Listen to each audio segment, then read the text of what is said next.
Life out on the African plains is, well, it's a constant test. And for some animals, every single day is a gauntlet, a series of just brutal challenges you either overcome or you die.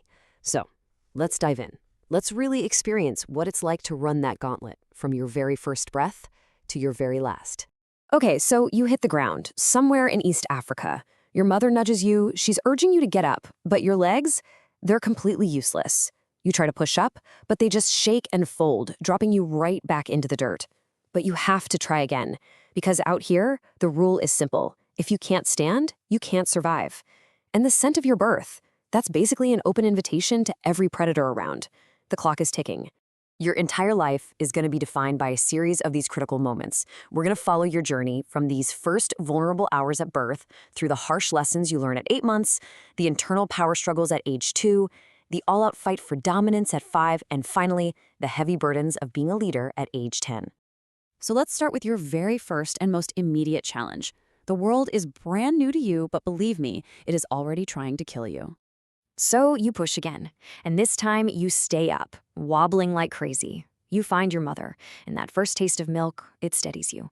She nuzzles you, memorizing your unique scent, your unique stripes. It's an imprint that'll help you find each other in the chaos of the herd. Your legs are shaky, for sure, but you're standing. And for now, that's enough. You've passed the first test. But the gauntlet doesn't wait for you to get comfortable. Something moves at the edge of the clearing. A hyena steps out, and its eyes lock right onto you, the weakest one here. I mean, you've been on your feet for just a few minutes, and you're already somebody's potential dinner.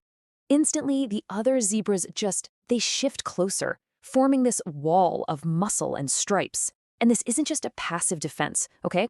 This is a barrier of biting teeth and bone-shattering hooves. The stallion moves to the front, totally ready to charge. The hyena takes one look, does the math, and decides to retreat. And right there, you've just learned your very first lesson. You're weak, but the herd is strong. Okay, so you've survived your first hour. Now you have to learn. To survive, you've got to learn to walk, to run, and to see all the constant hidden dangers of your world. You're about a week old now, down at a watering hole. You lower your head to get a drink when the water in front of you just erupts. Jaws snap, inches away as a crocodile lunges for another zebra. There is absolutely no time to process what's happening. It's total chaos. The entire herd just explodes into a panic, scattering in every direction. So, which way do you go? You don't think. You don't choose. Your survival instinct has exactly one rule: follow your mother. You just run, legs burning, trying to track her through all the mayhem. And this is where your greatest defense really comes into play. When the whole herd runs, your individual stripes, they blend together into this confusing, shifting mass. It's called dazzle camouflage. For a predator trying to lock on, picking out a single target in that moving chaos becomes nearly impossible. You're basically hiding in plain sight. You're a little older now, just grazing. You spot some richer grass a little ways off, and you wander away from the group. And here's the constant tension of your life. The best food is often on the periphery, but so is the biggest danger. A lone wild dog appears. You bolt, running harder than you ever have, and a desperate kick connects just enough to let you escape. And that lesson is branded into your mind forever. The edge of the herd is the edge of life. But predators aren't your only problem. As you get stronger, you start to realize that some of your greatest rivals are now standing right beside you. So, at 2 years old, you're thirsty. An older male is hogging all the clean water. You shove him, he bites, you bite right back, hooves are flying, but you stand your ground and he's the one who backs off. And you've just discovered something new: respect. In this strict social hierarchy of the herd, this system they call a harem, well, it's won through combat. But all that aggression, it comes at a cost. A year later, the dominant stallion, the one male who controls this whole harem of females, he's had enough of you.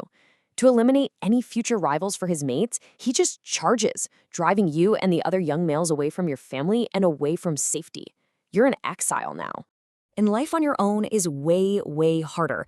You end up joining what's called a bachelor herd, basically a band of other exiles. But this isn't just a group of outcasts. Think of it more like a training ground, where you test your strength, you practice fighting, and you get ready for the day you'll challenge for a herd of your own. You survive, and you grow stronger. At 5 years old, you're not a kid anymore. You're a real contender. and you set your sights on the ultimate prize, leading a herd of your very own. You find a herd and you challenge the stallion, and the fight is brutal. You collide, rearing up, biting at necks, striking with hooves. He's strong, but you noticed his movements. They're just a little slower now. You're younger. You're faster. You sidestep his charge and you bite his flank hard. And then he backs away. Limping, he leaves the territory. You don't chase him.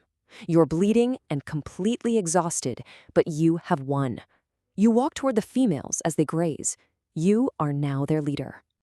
So you've reached the top. But here's the thing. Leadership isn't a prize you win just once. It is a crown you have to defend every single day. The fight is never, ever over. At 7, sure enough, a younger, stronger challenger arrives. You fight again. Another brutal exchange. You take a hoof right to the face. Your vision blurs, but you force him down. And as you turn back, you see it. While you were out there fighting for the future of the herd, its future was already arriving. A newborn foal, wobbly on its new legs. You're 10 years old. You've fought, you've bled, you've led. Now you guide your herd to a river crossing to get to better grazing. And this is one of the most perilous parts of the entire annual migration. The water is high, the current is swift. And as leader, you have to go first. You step in. The current is strong, but it's manageable. You're swimming, guiding the others. Then, with absolutely no warning, something clamps down hard on your hind leg. The force is just immense. You're dragged right beneath the surface. It's a crocodile. It begins the death roll, just spinning its body in the water. You feel your legs snap.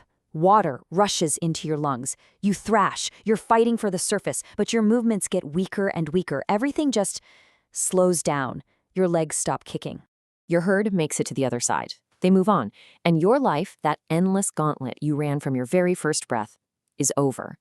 It's a brutal existence, a life balanced on a knife's edge. So, the question remains,